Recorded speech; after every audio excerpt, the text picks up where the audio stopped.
Saludos a todos los estudiantes del tercer grado de secundaria, quien en esta oportunidad me brindan su ventana virtual para poderlos saludar y al mismo tiempo llegar a ustedes a través de nuevos conocimientos de historia universal.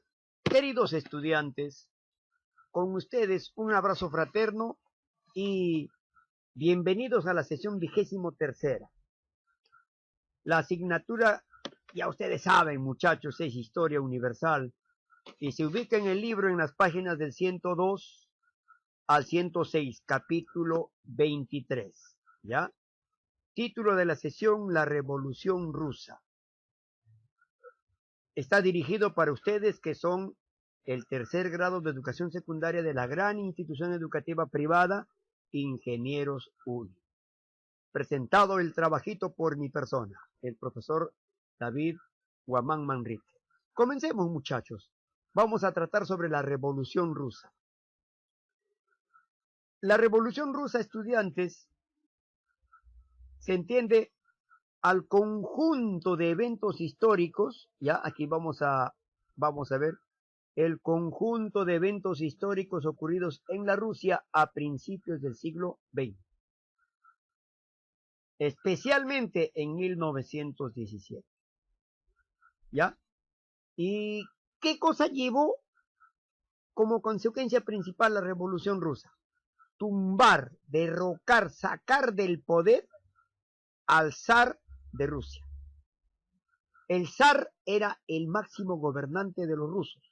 Lo sacaron del poder al zar abusivo, despótico, sinvergüenza, explotador de los campesinos y que favorecía a la clase rica, a la clase terrateniente de Rusia. Entonces, como él era el zar, es un monarca, es un rey, pero en Rusia se le reconoce como zar, tumbaron con la Revolución Rusa al zar y aplicaron un nuevo modelo de gobierno. ¿Y quién puso ese nuevo gobierno? Vladimir Ilich Ulyanov, más conocido como Lenin. Y Lenin va a imponer este nuevo modelo, por eso se va a llamar el tipo leninista republicano. Un nuevo sistema de gobierno que reemplazaba al gobierno del zar abusivo, prepotente, que explotaba a los campesinos, que explotaba a los obreros, a la clase más necesitada y los tenía bajo hambruna y hambre. Valga la redundancia. Ahora, muchachos, la Revolución Rusa luego se convirtió en la República Socialista Federativa Soviética Rusa, conocida también como la Rusia Soviética o la Rusia Comunista. Años después de la Revolución, se convertiría en la Unión de Repúblicas Socialistas Soviéticas o Soviéticas Socialistas. Sus iniciales, URSS, ¿ya? URSS. Vamos a ver cuáles fueron los antecedentes de la Revolución Rusa. ¿Por qué sacaron del poder al zar de Rusia? ¿Por qué lo sacan? ¿Era buen tipo? ¿Era un buen ciudadano, un buen monarca, un buen rey? No, señores. Veamos acá a continuación. Dice, desde hacía siglos el Imperio Ruso era una nación esencialmente rural. O sea, es decir, vivía la gente en el campo. 85% de la población vivía fuera de las ciudades. Pero lo más triste, la mayoría eran campesinos, pero esas tierras que ellos habitaban no les pertenecían. Campesinos sin tierra. Encima, como no tenían tierras, eran empobrecidos, pobres. ¿Ya? Ahora, sumado a esto, Rusia tuvo una guerra con Japón, la guerra ruso-japonesa, entre 1904 y 1905. ¿Quién ganó esta guerra? La ganó Japón, lo ganó Japón. Entonces, esto de acá desató un momento propicio para la demanda de cambios. Es decir, campesinos sin tierras, campesinos empobrecidos, Dicho sea de paso, obreros también explotados, ¿no? Una guerra perdida frente al Japón. Hagamos una revolución, saquemos del poder a ese zar que nos está perjudicando. Entonces, muchachos, acá dice, y entonces, pero el zar Nicolás II no atendió a las solicitudes de la llamada revolución de 1905. ¿Qué quiere decir? Que antes de 1917, aquí está 1917, ya había un intento, hubo un intento de revolución en 1905. Entonces, este zar procedió a reprimirla con fuego y sangre. ¿Qué cosa es reprimirla? Atacarla, apagarla, machacarla, no dejar que progrese. Eso es reprimir. Resultando en el tristemente célebre Domingo Sangriento. Dice Domingo, en que la Guardia Imperial Rusa acribilló a los manifestantes. La revolución ya había despertado hacía tiempo, es decir, no comienza en 1917, no, ya había despertado en 1905. Y por eso en ese año, en 1905, se produjo el Domingo Sangriento. Y aquí vamos a ver más explícitamente qué es el Domingo Sangriento, para poder entender bien, muchachos. El Domingo Sangriento, estudiantes, dice, fue una matanza de manifestantes pacíficos conducidos por el padre Gapón, perpetrada por la Guardia Imperial Rusa. Es decir, la Guardia Imperial Rusa empezó a matar gente, a los manifestantes pacíficos. Sucedió en San Petersburgo el 22 de enero de 1905. Esta era la principal ciudad de Rusia, una de las principales, aparte de Moscú. Entonces, este 22 de enero de 1905 se llevó a cabo el Domingo Sangriento, ¿ya?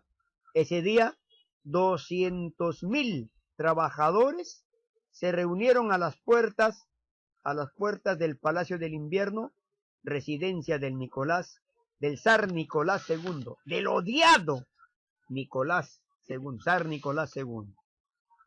Pero más, ¿qué hizo el zar Nicolás II?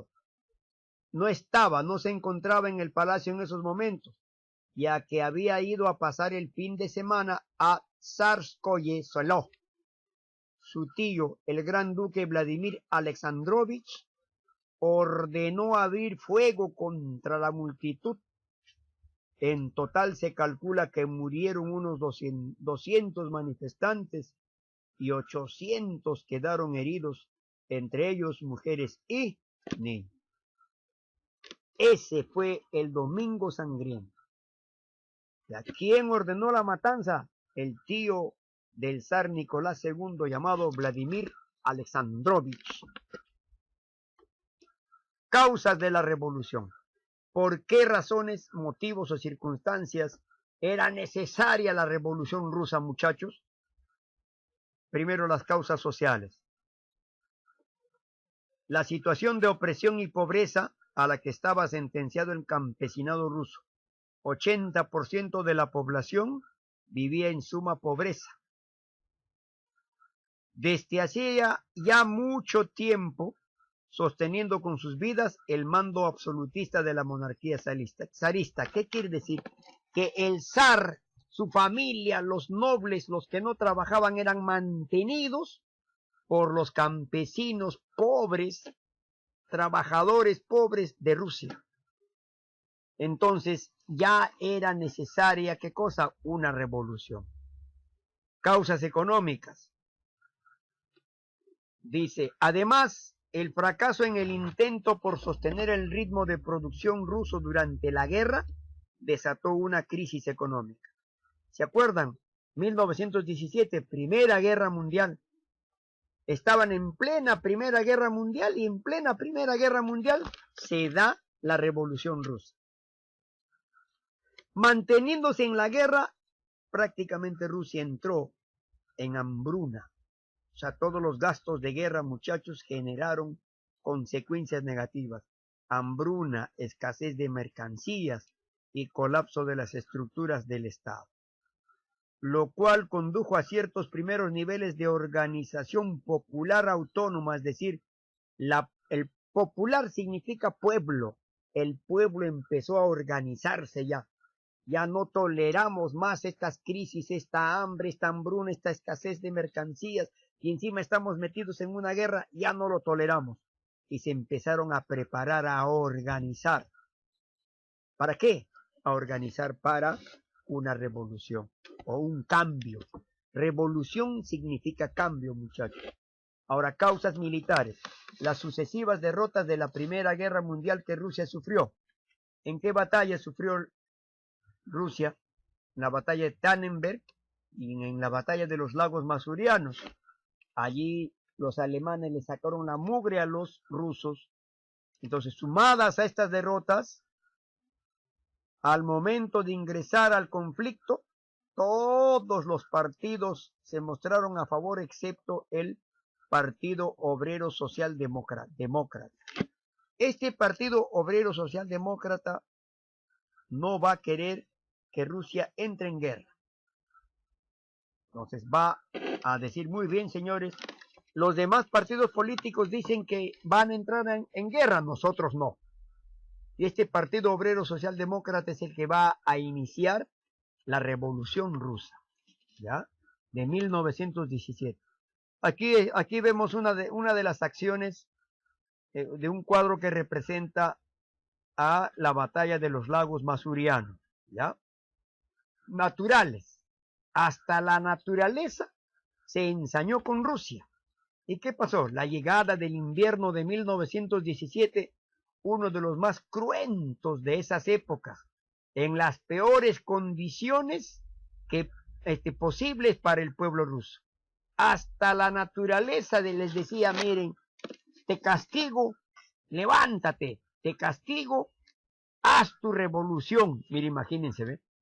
Entonces, obligatoriamente, ya los rusos sufrían estragos tanto de la naturaleza, estragos militares, estragos económicos, estragos sociales, y hay que hacer la guerra. Aquí está el invierno crudo, ¿no? Un frío terrible, y es lo que prácticamente, pero posteriormente, y que Rusia le va a llamar el general invierno, este general invierno va a vencer a los alemanes, muchachos, en la Segunda Guerra Mundial. Eso lo vamos a ver después, ¿ya? Muy bien. Ahora, fases de la Revolución Rusa de 1917. Se llevaron a cabo dos fases. La primera fase, la Revolución de Febrero, Revolución Menchevique. Y la segunda fase, la Revolución de Octubre, Revolución Bolchevique. Eso es lo que quiero que entiendan primero, ¿ya? Es decir, la Revolución de Febrero, acá regresamos, la Revolución de Febrero, Revolución Menchevique, y la Revolución de Octubre, Revolución Bolchevique. Estamos utilizando dos términos, menchevique y bolchevique. Y estos van a permitir dos tipos de revoluciones de 1917. La Revolución de Febrero y la Revolución de Octubre. Ahora, regresemos a la Revolución de Febrero. Aquí. ¿Qué se dio en la Revolución de Febrero de los mencheviques? Primero hay que entender qué cosa es menchevique, ya muchachos. Vamos a ponerle primero, no importa, salteadito, pero hay que entender qué cosa es menchevique. Menchevique significa miembros de la minoría. En cambio, bolchevique significa miembro de la mayoría, ¿ya? Bolcheviques, miembro de la mayoría, y mencheviques, miembros de la minoría. ¿Ya? ¿Dónde estamos? Ya está. Miembros de la... estamos acá, ¿no? Miembros de la minoría. Acá. Miembros de la minoría. ¿Y quiénes eran ellos? Es el nombre que recibió la facción minoritaria del Partido Obrero Socialdemócrata de Rusia. Sus iniciales, POSDR. este Partido Obrero Socialdemócrata de Rusia en su seno tenía a los mencheviques, que eran minoritarios, y a los bolcheviques, que eran mayoritarios. ¿Ya? ¿Quién los tenía juntos? El Partido Obrero Socialdemócrata de Rusia. ¿Qué quiere decir? Que tanto mencheviques como bolcheviques pertenecieron al Partido Obrero Socialdemócrata de Rusia. Eso quiere decir. Entonces, muchachos, este Partido Obrero Socialdemócrata de Rusia va a partir en dos: a los mencheviques, miembros de la minoría, a los bolcheviques, miembros de la mayoría. Ahora entramos. Los mencheviques, su principal líder fue Yuli Martov, ¿ya? Yuli Martov. Es como una especie, a ver, hablar. Por ejemplo, yo estoy hablando acá en el Perú, a ver, vamos a hacer un ejemplo para poder entender. Su líder fue Yuli Martov, pero el que gobernó, el que tomó un gobierno provisional ruso, ¿ya? No fue Yuli Martov, a pesar de ser el líder máximo de los mencheviques. Quien gobernó en nombre de los mencheviques fue Alejandro Kerensky. Aquí está, ¿ya? Este nombre hay que recordar. Alejandro Kerensky dirigió el gobierno de los mencheviques cuando lograron vencer en la primera revolución de febrero. ¿Ya? No Yuli Martov. Yuli Martov es considerado el fundador del movimiento menchevique. Es como una especie, ¿no? Alberto Fujimori es el fundador del partido de los Fujimori. Pero en este caso, la que candidatea, la que quiere ser presidenta, es Keiko Fujimori, que personalmente, muchachos, no debería llegar al gobierno porque la fama que tiene su padre y la fama que tiene la familia de alta corrupción envenena su carrera política. Entonces, es mi criterio personal, que puede diferir de muchos criterios de otros pensadores políticos y que también se respeta. Igual, Yuli Martov, fundador, líder de los mencheviques, no gobernó. El que gobernó en nombre de los mencheviques fue Alejandro Kerensky, ¿ya? Alejandro Kerensky. Y ahora, entonces regresamos a la Revolución de Febrero, muchachos. El 25 de febrero se inició con una huelga espontánea, la Revolución de Febrero, ¿ya? De 1917, entre los trabajadores de las fábricas de la ciudad de Petrogrado. En esa ciudad se va a dar la Revolución Rusa de 1917. Hoy en día se llama San Petersburgo, a los que rápidamente se les juntaron otros sectores, como las mujeres que salieron a la calle a pedir pan. Cuando la policía ya se hizo insuficiente para contener las manifestaciones, el ejército asumió el rol represivo, o sea, salió la policía, no les alcanzó su número de efectivos, salió el ejército, pero al final, ¿saben qué, muchachos? Igual el número de manifestantes fue más que el ejército y más que la policía. Al final se dieron cuenta y dijeron, ¿saben qué? Hay que unirnos a los insurrectos, hay que unirnos a los que se están levantando en favor de la revolución. Entonces, tanto policías como militares se unieron a los revolucionarios. Y entonces se va a debilitar las fuerzas del zar. El zar se sentiría debilitado. Por esa razón, al ya sentirse debilitado, el zar Nicolás II deja el poder. Presionado por el Estado Mayor, ante la sublevación de todos los regimientos de la guarnición de Petrogrado, el zar Nicolás II abdicó, o sea, se retiró del poder el 2 de marzo de 1917. Y su hermano, el duque Miguel Alexandrovich, tampoco quiso El gobierno dijo, no, está loco. Si yo tomo el poder, a mí me matan. No, no, no, no quiero. Gracias, no, gracias. Rechazó la corona al día siguiente. A partir de ahí, muchachos, en la Revolución de Febrero, se va a establecer el gobierno provisional ruso. Así se llama, ¿ya? El gobierno provisional ruso. ¿Quién lo va a dirigir? Ya se formó en Petrogrado después de la abdicación del zar durante la Revolución de Febrero de 1917. ¿Ya?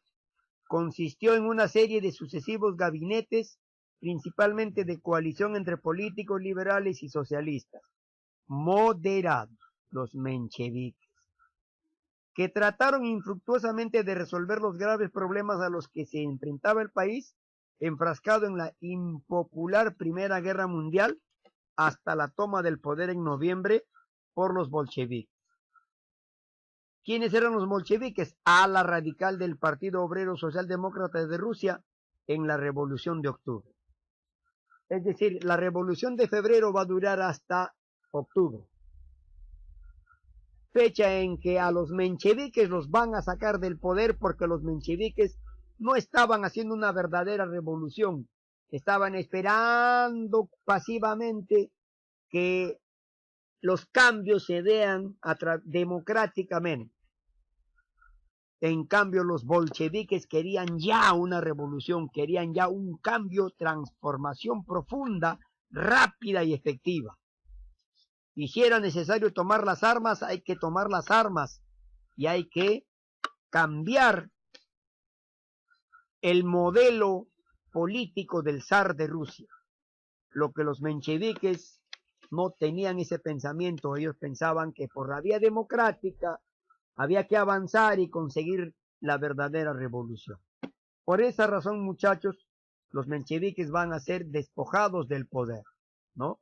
Y acá dice, por ejemplo, ¿qué cosa querían los mencheviques? No buscaban implantar la dictadura del proletariado, no querían. En cambio, los bolcheviques, acá los bolcheviques, muchachos, dijeron, los bolcheviques, acá ven, vamos a ver, ¿qué cosa querían los bolcheviques? Por acá está, acá está. Propuestas de Lenin de los bolcheviques. La lucha por la dictadura del proletariado, es decir, los trabajadores obreros y además con la alianza con el campesinado juntos, campesinos y proletarios, hay que cambiar y derribar la autocracia rusa, esa que explotó, humilló a los pobres, a los campesinos y a los obreros. Hay que sacarlos del poder completamente, a todos del sistema de gobierno, y que entren a gobernar los proletarios y los verdaderos campesinos trabajadores, la clase trabajadora de Rusia. En cambio, la propuesta de los mencheviques no buscaban implantar la dictadura del proletariado, ¿no? Creían que el régimen de los zares debía ser reemplazado por una democracia burguesa. Es decir, ellos no querían que los trabajadores tomen el poder, sino los burgueses, una clase rica, de clase media para arriba, ¿no? Recién después que tomen ellos el poder, la clase burguesa, y después recién vamos al socialismo. No, en cambio los bolcheviques dijeron, no señor, el socialismo se da sin que los burgueses lleguen al poder. Los mencheviques buscaban que el Partido Obrero Ruso fuera amplio e incluyente. Ya, es decir, el Partido Obrero Ruso, hoy no hay, bueno, si ahí hay ricos, hay nobles, hay gente del zar, hay que llamarlos, hay que integrarlos a la sociedad o a nuestro mundo político y juntos hay que hacer una revolución. En cambio, los bolcheviques dijeron, no, señores, ¿ya? Nosotros vamos a hacer una política más cerrada y de pensamiento único. Solo proletariados y solo campesinos. los demás que años nos explotaron, ahora que sufran las consecuencias. Los mencheviques, antes de instaurar el socialismo, los mencheviques pensaban que el país debía alcanzar un cierto nivel de industrialización. Eso también compartía los bolcheviques. Los bolcheviques también decían, bueno, hay que hacer una industrialización para poder mejorar nuestra condición de vida. Buscaban continuar casi. Los mencheviques, muchachos, buscaron continuar participando en la Primera Guerra Mundial. Su sueño era derrotar a Alemania. En cambio, los bolcheviques dijeron, no señores, nosotros no vamos a entrar en guerra. Nosotros no queremos guerra. Ustedes mencheviques quieren guerra. Allá se fundieron. Entonces, muchachos, ¿qué va a suceder? Antes de lo que va a suceder, hay que interpretar qué cosa es la Duma. La Duma, muchachos, es como el Congreso de la República. ¿Ya? El Congreso de la República del Perú, muchachos, antes tenía dos cámaras. La Cámara de Senadores y la Cámara de Diputados. La Cámara Alta de los Senadores y la Cámara Baja de los Diputados. Pero hoy en día nuestro Congreso se ha unificado. No hay senadores, no hay diputados. Solamente existen congresistas, ¿no? El mismo nivel para todos. En cambio, en Rusia, muchachos, existía un congreso o una asamblea o un parlamento con la Cámara Baja, que representaba al Poder Legislativo. Aquí está. La Duma representa al Poder Legislativo, llamado Cámara Baja del Parlamento. ¿Ya? ¿Quién lo ha creado? El zar Nicolás II, cuando lo creó, el 6 de agosto de 1905. ¿A quién representaba? Al Poder Legislativo. ¿Ya? Ahora sí, Revolución de Octubre, Revolución Bolchevique. ¿Por qué sacan del poder a los mencheviques? Por todo lo que ya mencioné, ¿no? No querían que los proletarios y campesinos entren al poder, sino que la clase burguesa. ¡Está loco! ¿Cómo que estamos luchando contra los burgueses? Y estos van a venir a decir que los burgueses van a gobernar. No, señor, acá gobierna el proletario y el campesino. Y por esa razón, dice, los bolcheviques, miembros de la mayoría, eran un grupo político radicalizado dentro del Partido Obrero Socialdemócrata de Rusia. ¿Quién lo dirigió? Vladimir Ilich Ulyanov, más conocido como Lenin, ¿ya? Lenin. Y posteriormente ¿y quién lo dirigió después? Después de Lenin lo dirigió Joseph Vissarionovich Zugashvili, más conocido simplemente como José Stalin. ¿Ya? Es decir, el gobierno de los bolcheviques primero va a tomar el poder Lenin y va a continuar con ese gobierno de los bolcheviques José Stalin. ¿Ya? Muy bien. Entonces, él es Vladimir Ilich Ulyanov y él es José Stalin. Ambos gobernantes bolcheviques de la revolución bolchevique. Octubre Rojo. Veamos las principales consecuencias, muchachitos. ¿Qué es lo que ocurrió? Desde comienzos de octubre de 1917, Lenin había ido planeando la revolución ya estaba planeando la revolución. El asalto al poder. Finalmente, el Comité Central Bolchevique dio el visto bueno a las acciones armadas. Tomaron las armas y dijeron, hay que sacar del poder a los mencheviques, que no están haciendo una verdadera revolución y no quieren dar el poder a la clase proletariada y de los campesinos. Por fin, el 24 de octubre, los bolcheviques se hicieron con los puntos clave de la ciudad de Petrogrado. Al día siguiente, asaltaron el Palacio de Invierno y el primer ministro, que era Kerensky, Alejandro Kerensky, optó por huir del país. Estamos hablando 4 nombres. Yuli Marto, Alejandro Kerensky, representantes de los mencheviques.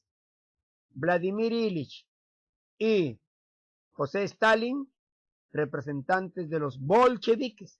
Y aquí falta mencionar a León Trotsky, que más adelante voy a seguro mencionarlo, ¿ya?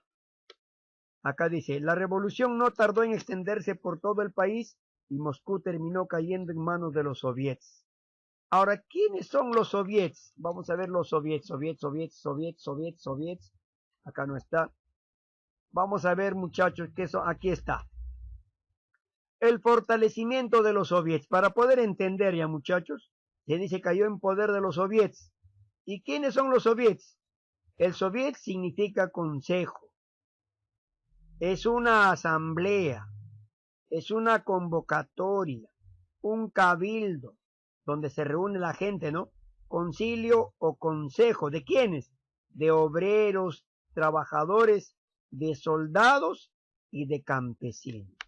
Es decir, ¿qué son los soviets? Es la unión, el grupo, el consejo conformado por trabajadores obreros, o sea, los proletarios, los soldados rasos y los campesinos.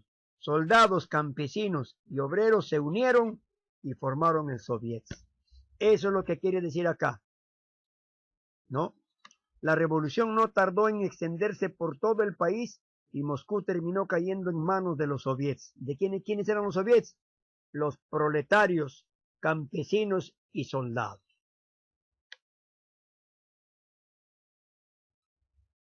Los bolcheviques se hacen con el poder. Aquí está. El 26 de octubre de 1917, los bolcheviques formaron gobierno, con Lenin al frente y personalidades como León Trotsky, aquí ya está mencionando León Trotsky, ¿ve? Porque León Trotsky va a ser llamado para ser ministro. Y José Stalin, hay que recordar, Stalin fue ministro de Relaciones Exteriores, ¿ya? Que ha representado ¿a quién? A los bolcheviques y ha apoyado al gobierno de Lenin. Ya, Stalin primero comenzó siendo su ministro de Relaciones Exteriores de Lenin. Ahora, debían abordar 3 grandes cuestiones. No queremos participar en la Primera Guerra Mundial. Hay que salir de la guerra. ¿Y cómo salir de la guerra, muchachos? Aquí está. Vamos a salir de la guerra, principalmente con esto de acá, con esto.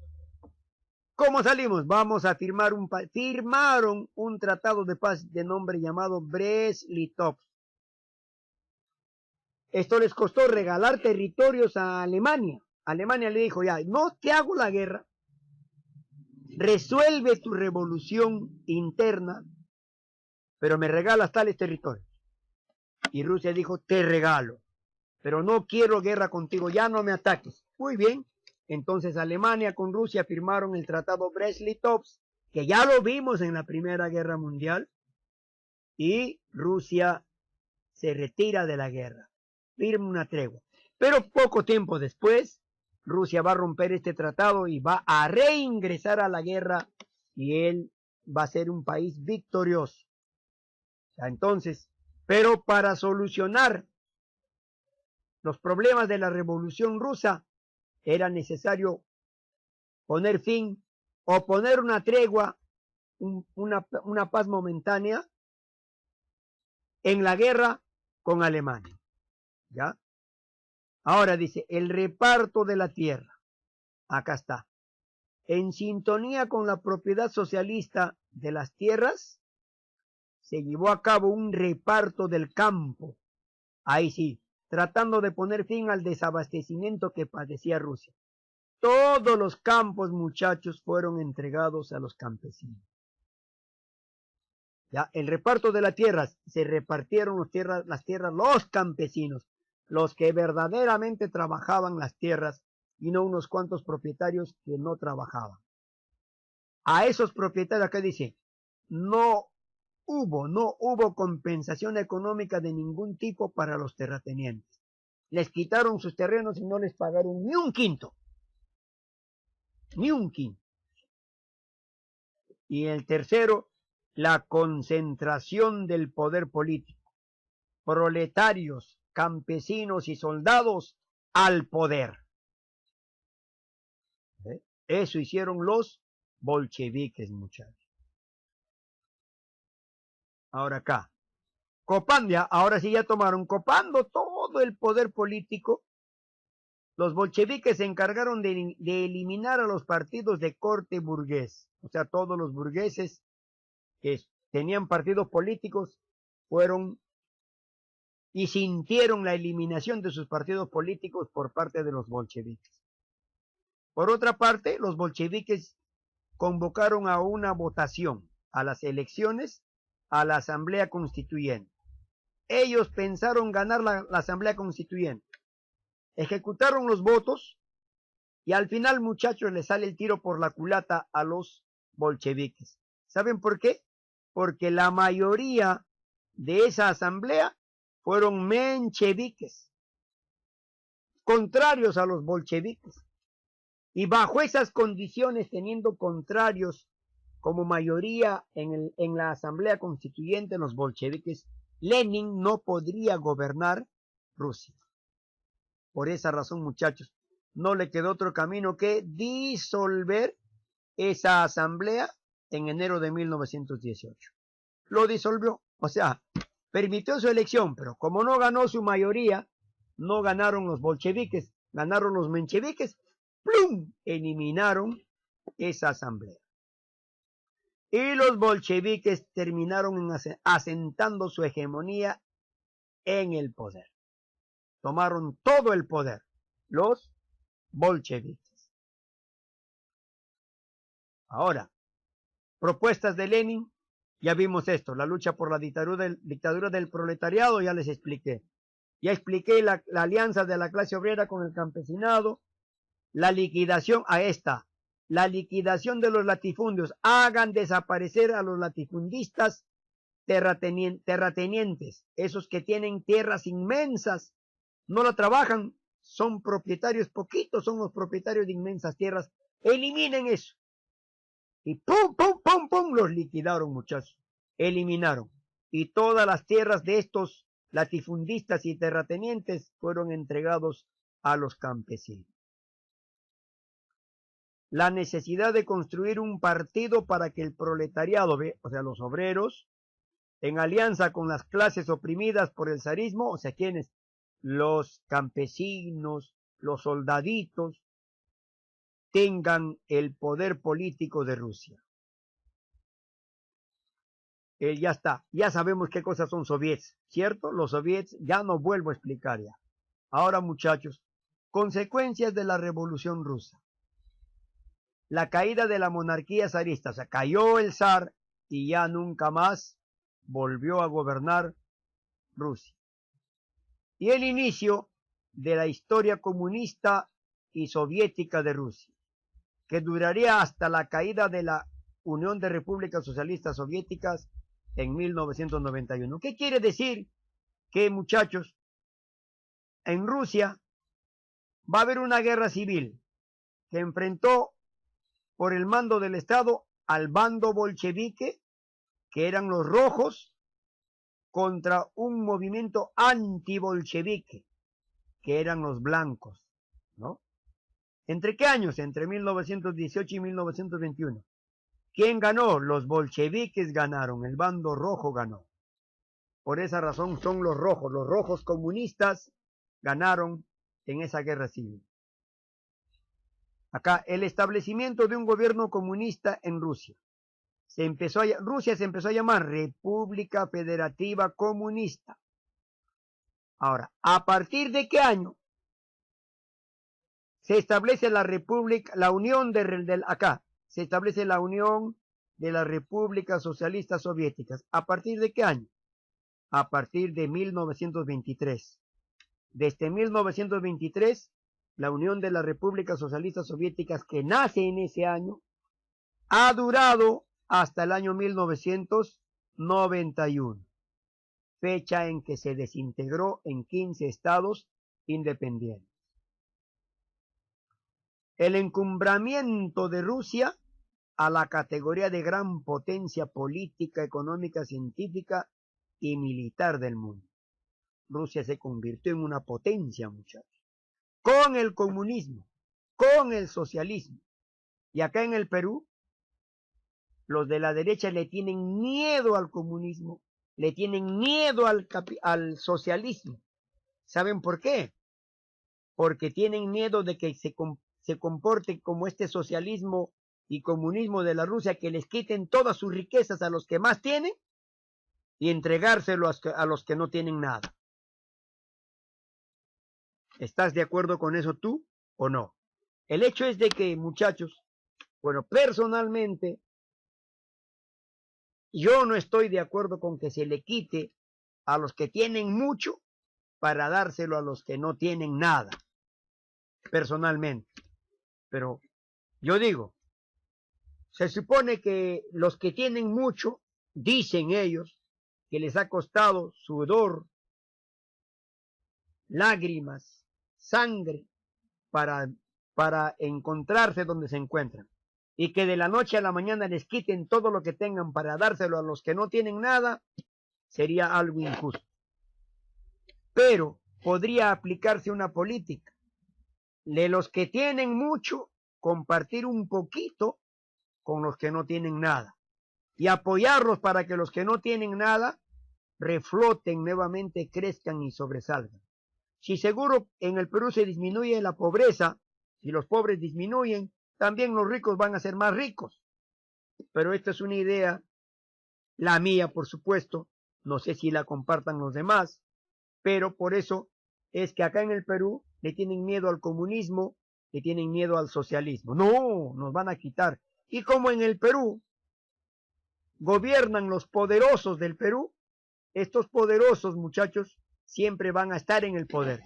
Y la clase pobre, la clase luchadora, la trabajadora, la chambeadora, en el día a día, siempre iremos ganando nuestro sol con el sudor de nuestra frente, bajo el derramamiento de sacrificio y sangre. ¿Qué nos cuesta? Seguir luchando, ¿no? Entonces, si por ahí hubiera una revolución verdadera de ejecutar cambios en el Perú, según nuestra constitución tiene que ser una revolución democrática, una revolución por la vía pacífica. Datos complementarios. El 3 de abril, esto te va a ayudar a resolver preguntas de la separata. ¿Ya, muchachos? El 3 de abril de 1992, José Stalin fue nombrado secretario general del Partido Comunista Panruso, un cargo que él posteriormente transformó en el más poderoso del país. Es decir, el 3 de abril José Stalin toma el poder, ¿ya? De 1922. ¿Reemplaza a quién? Reemplaza a Lenin. El 27 de junio de 1905, el Potemkin, uno de los mejores acorazados de la flota rusa del Mar Negro, se amotinó a causa de las penosas condiciones de vida a que se veían sometidos los miembros de la tripulación. El 27 de junio de 1905, el Potemkin se amotina, ¿no? Reclama los malos tratos de los amos contra la tripulación, que eran los trabajadores de barco. El primer plan quinquenal, ¿qué fue este primer plan quinquenal, muchachos? Dice, perteneció a la Unión de Repúblicas Socialistas Soviéticas, el cual dio comienzo a la industrialización del país. ¿Quién dio comienzo a la industrialización del país? El primer plan quinquenal. ¿Ya? ¿Y entre qué años se ejecutó ese primer plan quinquenal? Entre 1928 y 1932. Y por eso Rusia despegó completamente en la industria y hoy es una potencia mundial. Este es el barquito en donde se amotinaron los tripulantes, muchachos. Bien, queridos estudiantes, hay que ejecutar un trabajo de extensión.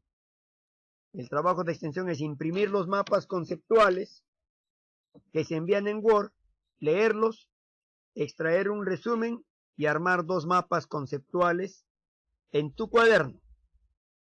Le tomas foto y me envías el 15 de octubre de 9 a 9:30, de 9:30 a 10 de la mañana. Hoy trabajan las prácticas de las páginas 104, 105 y 106. Acabado, las fotos lo envían por mi WhatsApp personal.